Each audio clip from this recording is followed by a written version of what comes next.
Well, for the last couple of weeks, maybe 3 weeks, I've been trying to video this. I've started on a couple of other videos, so you'll probably see that, but uh, one of the things that's been interrupting my videos and all that other stuff is that my father-in-law passed away. It's been a month now, and so now between cleaning up his tractor shop and so forth, I've been pretty busy. But today I want to start showing you some of the stuff we got going on that we're trying to liquidate for my mother-in-law, and his truck that I'm gonna fix up. Restore is not the right word, but I'm gonna get it back to where it was before he got sick, and you know, just have it around because it's very symbolic of him and what he did. So if you want to see the truck, hang out for a second and we'll take a look.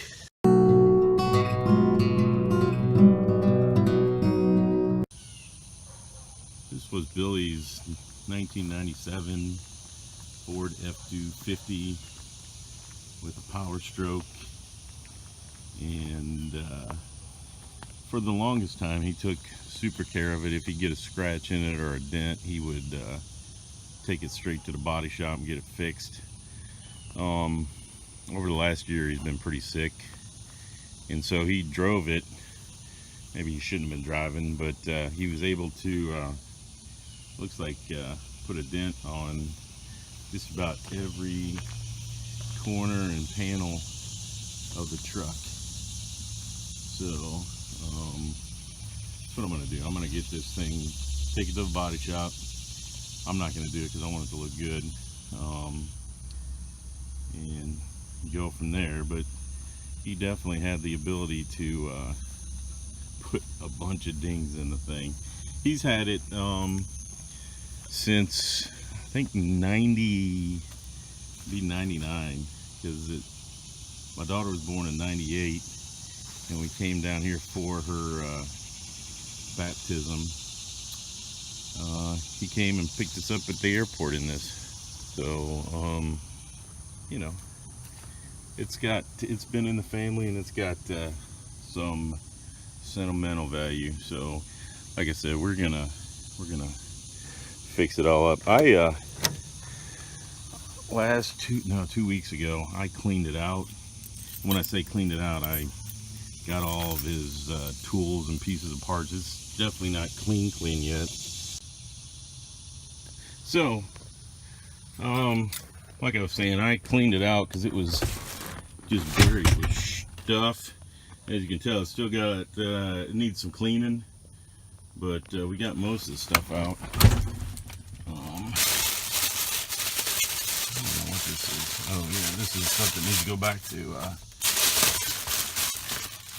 Napa, so I think I'm going to take that right now. But anyways, this is the truck. As you can tell, it's well used. I'm going to get in here and start it up because it hasn't started for a few days. And so you can see how many miles are on it. Alright, so I went and got the right key. There's a key for the door and a key for the ignition, and they weren't on the same keychain because he never locked the truck, so I had to go find the key. But that's him. So it's diesel. The wait, the start light went out. Put the clutch in, and we'll fire this puppy up. Okay, there we go. So after sitting 2 weeks or so, it fired right up. But the mileage, I don't know if you can see it or not, is 294,662. And it doesn't smoke. And like I said, he was a diesel mechanic, so he pretty much tried to take care of it, but he used the shit out of this truck. I think this is a 3rd or 4th seat cover he put on it. So anyways, I gotta finish cleaning, but the big thing is we're gonna take it to the body shop and get her pounded out. I'm gonna see if I got some spare. I've been doing these trucks for a while, so I think I have a few spare doors that don't have dings in them, and I got some fenders that don't have dings in them. So I'll just load it all up and take it to the body shop and say fix this, and repaint it the same color, and you know, we'll go from there. But anyways, manual, 4-wheel drive, just a whole bunch of Billy Cook tractor in here. So anyways, I'm glad you're watching. I'm glad that I'm gonna have something for more content with. I'm getting over the loss. My wife and I have been married for, it's going to be 27 years this year. So, and I'm 50. So for over half my life, he's been involved in, you know, like an assistant dad to me. My dad's great. Billy was great. He had some idiosyncrasies, but he's definitely missed. So thank you for watching, and look forward to you watching some more videos about the truck.